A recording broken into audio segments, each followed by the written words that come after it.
ওগো দয়া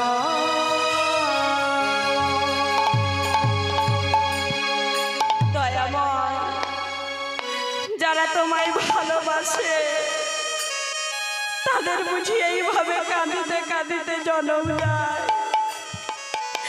দয়াময়, আর কত পরীক্ষা নেবে তুমি আমায়?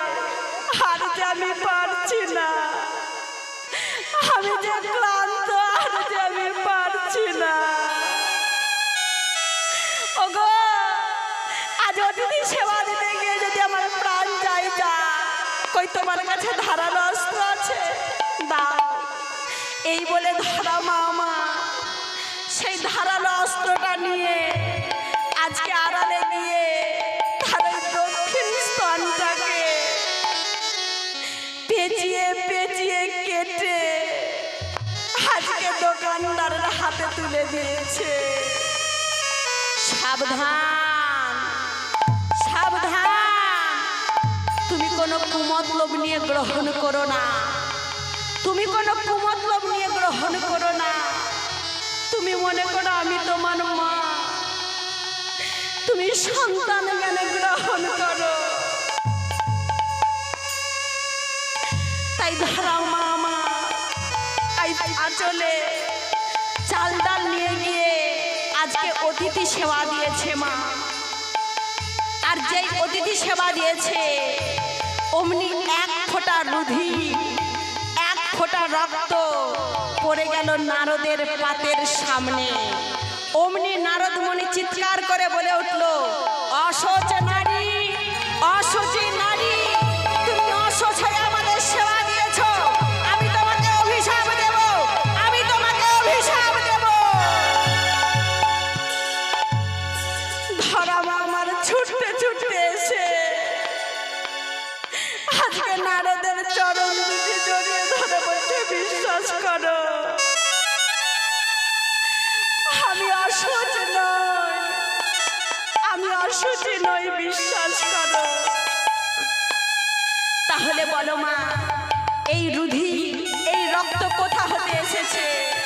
তুমি কি জানো না মা, অসহ্য হয়ে কোনো ব্রাহ্মণের বৈষ্ণবের সেবা দিতে না, তাতে যে মহা অপরাধ হয়। জানি বাবা জানি, কিন্তু আমি যে অসহ্য নই, আমি যে অসুচি নই। তাহলে বলো মা, এই রক্ত এই রুধির কোথা হতে এসেছে বলো? আজ ধরা মামা সব কিছু ভগবানের চরণে অর্পণ করে দিয়ে আজকে বক্ষ থেকে আঁচলটাকে সরিয়ে দিয়ে বলছো, গো ব্রাহ্মণ দেখো এই রুধি এই রক্ত কোথা হতে আসছে দেখো। দেখছে মা একটি স্তন কাটা, ঝরঝর করে রক্ত ঝরছে। পাশেই বসেছিল ভগবান। হ্যাঁ গো মা, ভক্তকে কষ্ট দিয়ে কি ভগবান খুব ভালো থাকে মা? ভক্তকে কষ্ট দিয়ে কি ভগবান খুব ভালো থাকে? ভক্তাধীন প্রভু আমার আজ নয়নের জলে মুখ ভাসিয়ে কাঁদছে আর বলছে, মা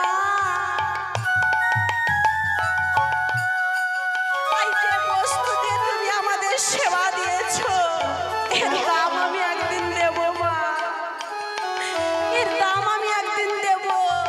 শোনো মা, দাপর যুগে তুমি হবে আমার মা যশোমতী, আর আমি তোমার গোপাল হয়ে আসব, আর তোমার গোপাল হয়ে তোমার কোলে বসে সেই দিনে স্তনদুগ্ধ পান করবো। নিতাই হরি বল, হরি বল। মা